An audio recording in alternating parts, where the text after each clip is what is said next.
Hola chicos, ¿cómo están? Bueno, aquí en este tutorial vamos a hacer referencia a lo que es la literatura nacional de los Estados Unidos, ¿sí? En donde va construyéndose, va estructurándose lo que más adelante se conoce como literatura propiamente nacional de los Estados Unidos. No, aquí están sus precursores, aquí están los autores cimientos de este tipo de literatura, porque ellos también, los norteamericanos, van construyendo lo que es la identidad, ¿no? Su propia identidad, sí, que los va a definir como un país totalmente independiente, no solo política y económicamente, sino también cultural e intelectualmente también, ¿no?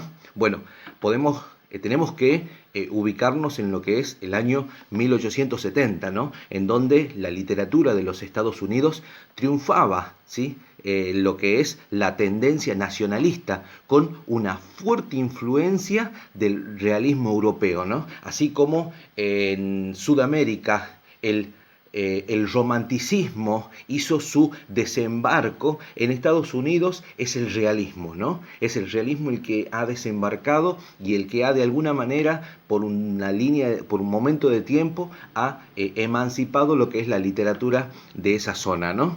Este realismo, pero ya norteamericano, ¿sí? Conservó el color local, pero incorporó el humorismo de los Tales del oeste, ¿sí? Recordemos que en esta puja de la guerra de secesión que hay entre el norte y el sur, ¿sí? Que termina ganando el norte y la abolición de la esclavitud, el oeste se refuerza, ¿no? El oeste cobra fuerza, ¿sí? Y le permite progresar, ¿sí?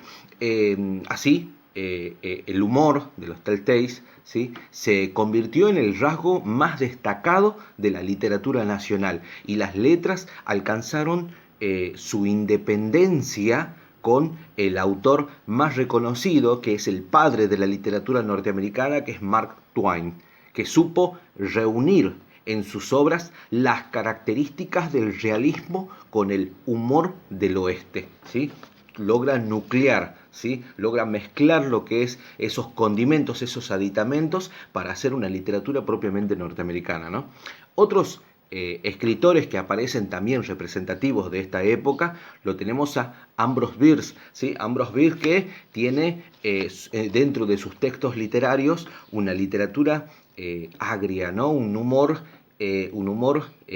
amargo, ¿no? En donde la muerte, ¿sí? Y la oscuridad, el humor negro, es muy representativo en las obras literarias de Ambrose Bierce, ¿no? En donde encontramos, por ejemplo, obras como El guardián del el muerto, El puente sobre el río del búho, Una dura pelea, ¿sí? Son textos que son muy representativos, que hacen mucha referencia a lo que es también la guerra de secesión, pero en donde la muerte y especialmente el miedo, la psicología del miedo, ¿sí?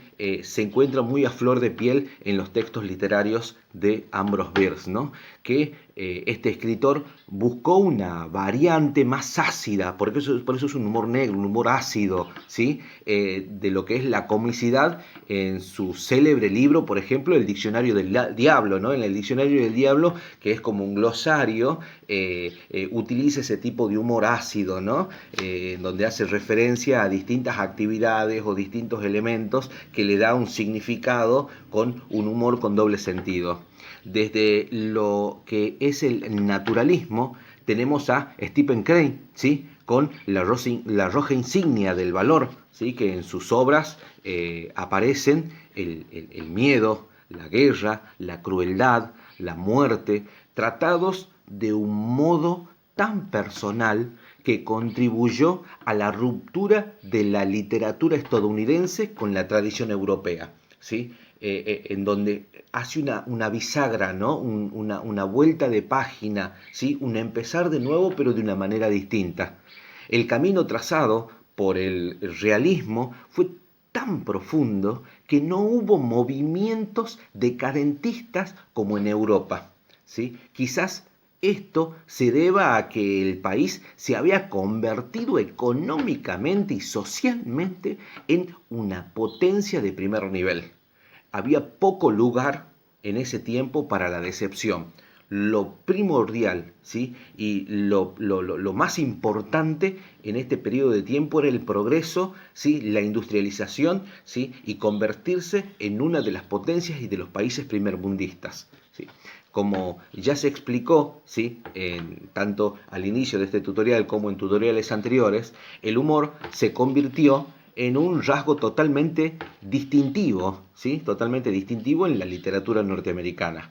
Y los recursos más empleados para producir el efecto humorístico dentro de las obras literarias son los siguientes, ¿sí? Tenemos, por ejemplo, la ironía, la sátira, lo grotesco y la exageración. Dentro de lo que es, por ejemplo, la ironía, ¿sí? La ironía en los textos literarios norteamericanos consistía en una contradicción verbal entre lo que se dice y lo que se quiere dar a entender.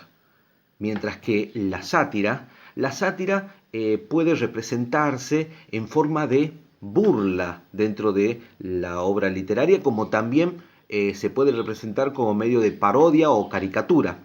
La diferencia, en este caso, radica que en la burla intenta herir, ¿sí? Y en la parodia o caricatura denuncia los efectos, ¿sí? Los defectos o los errores o abusos que hay.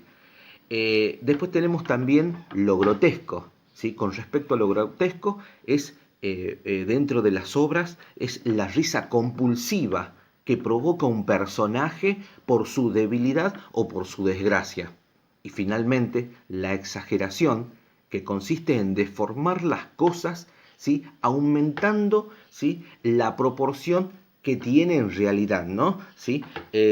Estos recursos son muy recurrentes dentro de lo que es la literatura norteamericana y muy representativos para las obras y para la escritura de los escritores de este periodo de tiempo, ¿sí? Bueno, ahí tenemos lo que es la literatura nacional de los Estados Unidos, cómo se va transformando, cómo se va unificando, cómo va solidificando, ¿sí? Los parámetros, ¿sí? De lo que después va a ser un despegue total de lo que es la literatura propiamente norteamericana, ¿sí? Bueno, chicos, con este tutorial terminamos. No se olviden de colocar me gusta, no se olviden de suscribirse a mi canal. Cuestión de continuar con lo que es literatura norteamericana, ¿sí? E historia también latinoamericana. Nos estamos viendo, hasta luego.